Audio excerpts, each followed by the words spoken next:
আসসালামু আলাইকুম। টি-20 বিশ্বকাপের জন্য 15 সদস্যের বাংলাদেশ দল ঘোষণা করা হয়েছে। আর যেখানে ঘুরে ফিরে আসছে একটি নাম মোহাম্মদ সাইফুদ্দিন। সাইফুদ্দিনকে নিয়ে আলোচনা সর্বমহলে, তিনি কেন সুযোগ পেলেন না টি-20 দলে। এদিকে বাংলাদেশ দলে টি-20 বিশ্বকাপের জন্য সাইফুদ্দিন আহমেদের পরিবর্তে দলের সুযোগ দেওয়া হয়েছে তানজিদ সাকিবকে। টি-20 বিশ্বকাপে সাইফুদ্দিন নাই, এটা যেন কেউ ভক্ত দর্শক সমর্থকরা কোনোভাবেই মেনে নিতে পারছেন না। যেখানে জিম্বাবুয়ে সিরিজে দুর্দান্ত পারফর্ম করেছেন মোহাম্মদ সাইফুদ্দিন, তারপরও তাকে কেন দলে নেওয়া হলো না, এটা কিছুতেই মানতে পারছেন না। টি-20 বিশ্বকাপে কেন সাইফুদ্দিন আহমেদকে বাদ দেওয়া হয়েছে তার ব্যাখ্যা কিন্তু দফায় দফায় দিয়েছে বাংলাদেশ দলের প্রধান নির্বাচকরা।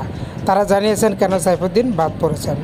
এদিকে টি-20 দল থেকে বাদ পড়লেও সাইফুদ্দিন কিন্তু লাইভে এসে বাংলাদেশ দলকে শুভকামনা জানিয়েছেন।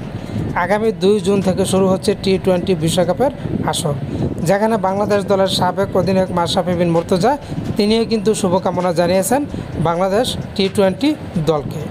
এদিকে টি-20 বিশ্বকাপে উড়াল দেওয়ার আগে বাংলাদেশ দল ফটো সেশন করেছে, যেখানে ফটোশ্যুটে অংশ নিয়েছে 15 সদস্যের স্কোয়াডে থাকা সব খেলোয়াড়। বাংলাদেশ টি-20 বিশ্বকাপের আগে যুক্তরাষ্ট্রের বিপক্ষে টি-20 সিরিজ খেলবে, আর এজন্যই বাংলাদেশ মূলত আগেভাগে রওনা দিয়েছে যুক্তরাষ্ট্রে টি-20 সিরিজ খেলার জন্য। বাংলাদেশ স্কোয়াডে যারা আছে তারা সবাই উপস্থিত ছিলেন। এদিন উপস্থিত ছিলেন বিসিবি বস নাজমুল হাসান পাপন ও ক্রীড়ামন্ত্রী, যেখানে কোচ খেলোয়াড় সবাই একসাথে ফটোশ্যুটে অংশগ্রহণ করেছেন। ফটোশ্যুটে অংশগ্রহণ করার সময় হাস্যোজ্জ্বল দেখাচ্ছিল তাসকিন আহমেদ, অধিনায়ক নাজমুল হোসেন শান্ত এবং সাকিব আল হাসানকে। সবাই একসাথে ফটোশ্যুট করেছেন। এদিকে দল থেকে বাদ পড়ে গেলেও বাংলাদেশ দলকে শুভকামনা জানাতে ভুল করেননি সাইফুদ্দিন। তিনি কিন্তু ফেসবুক পেজেও শুভকামনা জানিয়েছেন।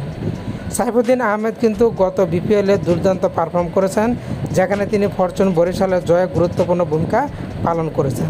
তারপরও তার জায়গা হলো না টি-20 বিশ্বকাপের স্কোয়াডে, এজন্য তো আক্ষেপটা থেকেই গেল।